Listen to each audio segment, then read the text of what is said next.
Our next performer now, everybody. Let's listen to the cougarlicious, erotic sounds of Michelle Lundgren.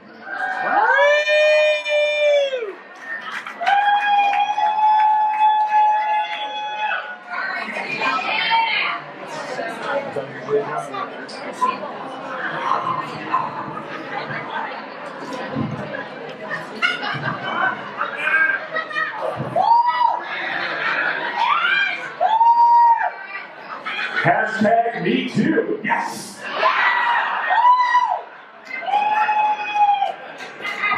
Welcome back to, I believe it's the 31st Erotic Poetry and Music Festival.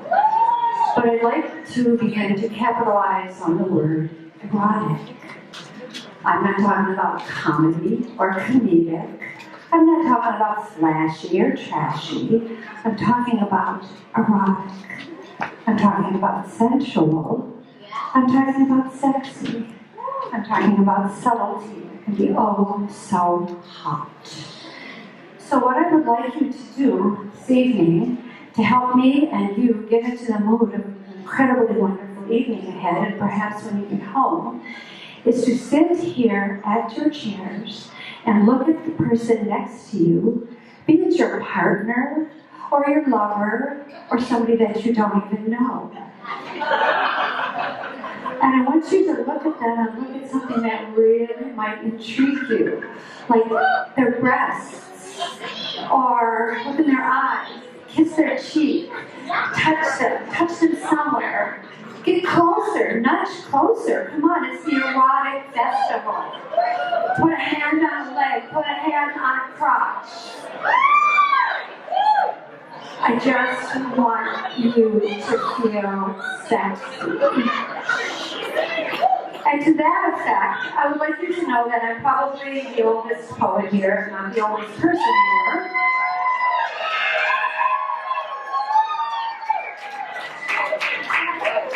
I have an eating disorder, so I'm totally skinny. I look at myself in pictures and, oh God, fuck, you better start eating.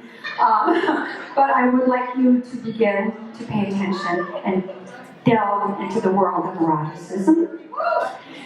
I want you to know that you can't turn back the clock, but you can slow it down if you want to. No matter how old you are, man or woman, inside of you there may be a revolution waiting to happen.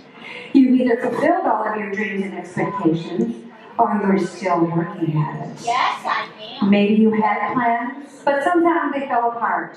And no matter what, now may be the time to throw away all of your insecurities and reinvent yourself. That's right. Get crazy. Yes. I've come to feel this way about myself. I'm fearless. And for I that found passion, and I let it replace my complacency. I was fortunate to have found a magical key that unlocked my desire to feel good about my life and my body again. And I opened that door and I walked right in. That's right. And my poetry is now the result of a very brief journey into Never Never Land.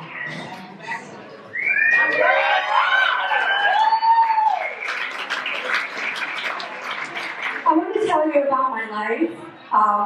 I've been married to the same man for 51 years.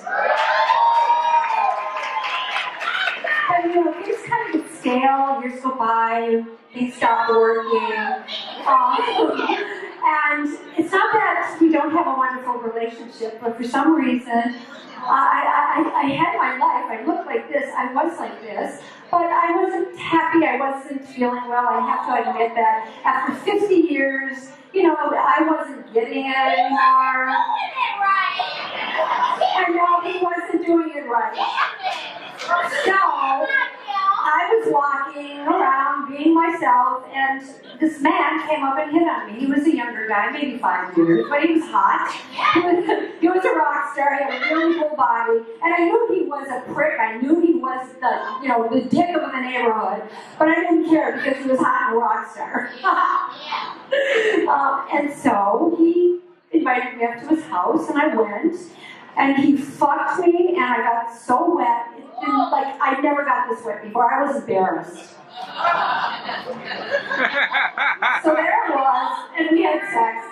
really wonderful thing.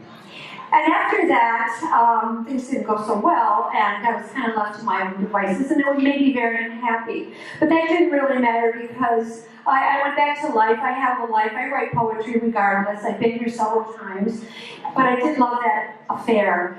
My husband was aware of it. Don't get us wrong. We don't have a crazy sex life, perverted, sweeper type thing. But I needed what I needed, and he was willing to let me go forward with it. It ended badly. Oh my God, the breakup resulted in, well, a broken leg.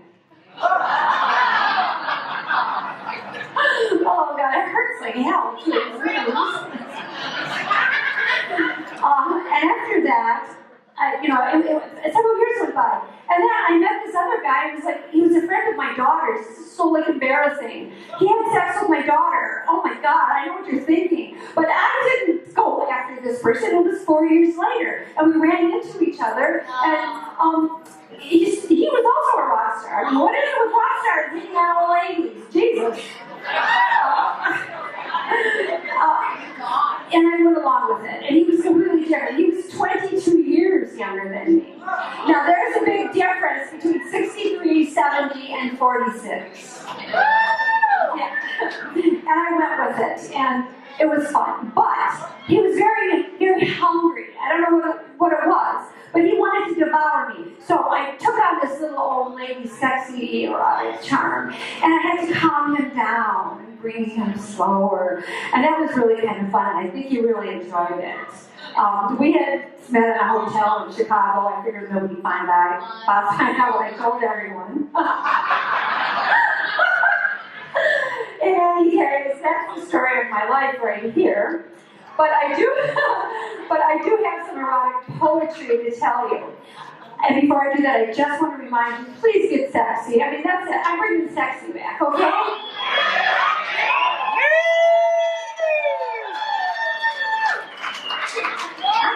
I'm feeling, oh man, meet me at the bar later.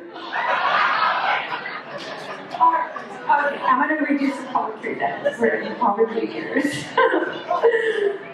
Let's see. We're going to start off with...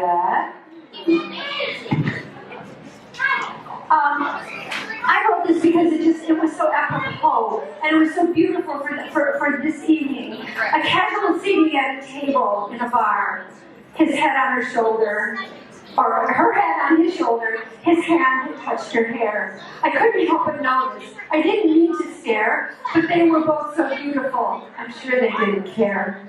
I feel I need to tell them how enthralled I was that day, how I sensed their love so pure and sweet. How did they get this way? And if you ever had a chance and humbly stand in their shadow, for love like theirs is fairy tale, us mortals only hope to know. Oh, yeah.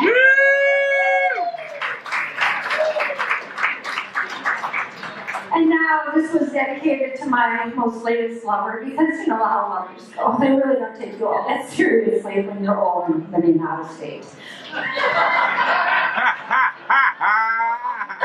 Okay. It was a moment in time, not the rest of our life, as I have a husband and you have a wife. The quest we were on was finally completed, and each of us knew that each one of us cheated. And it wasn't the first time, and it won't be the last. And just like the fucking, will end hard and fast. For you are a player, and I play the game. Winner takes all. Sometimes guilt, remorse, or shame. But after a few months, my lover, my dear, I won't even remember your name.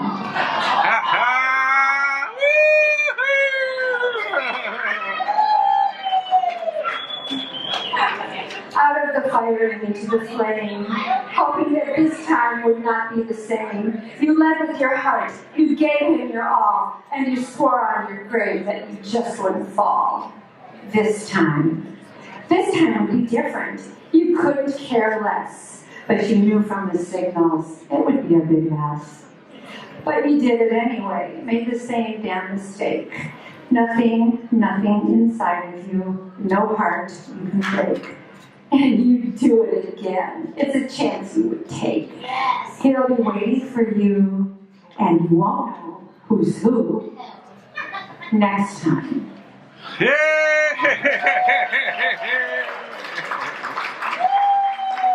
And of course, you always swear up and down, and you do swear on your grave, that you're never going to let any of these affect you, and you're not going to give a damn, and you're not going to give a shit. But fucking always seems to bring out those endorphins. It brings out those emotions and feelings that you just swore you wouldn't want. Right? Right? Am I right? So I'm not going to get involved with this guy. We're just going to fuck. I'm going to go buy my marijuana. And then I'm stalking him on Facebook, okay?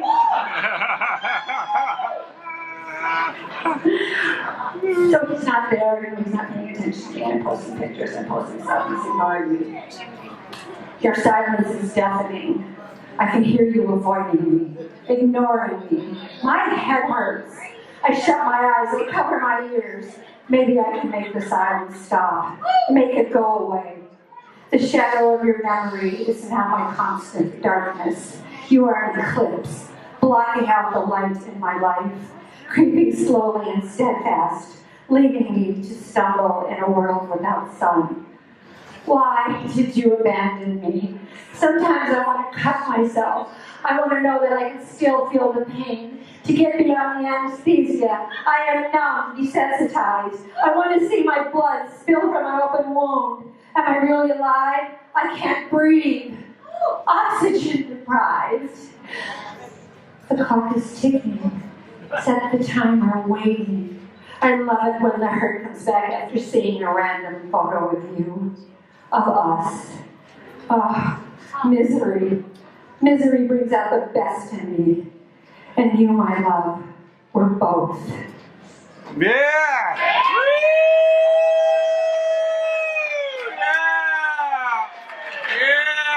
I'm going to give you one more chance to just get a little more sexy. Now follow the program.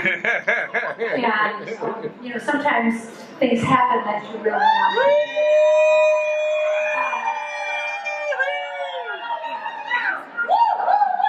But this is my vintage slip, and I love it when it ends on the floor next to someone's bed.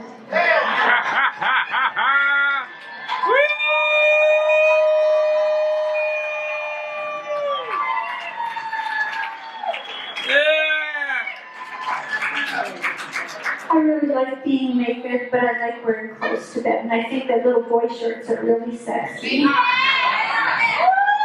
And I love my bra. I got it at the Salvation Army. And I always wear a dagger with me. Please enjoy the rest of the evening. It's my pleasure to bring you pleasure. Now pleasure yourselves. And give me a applause.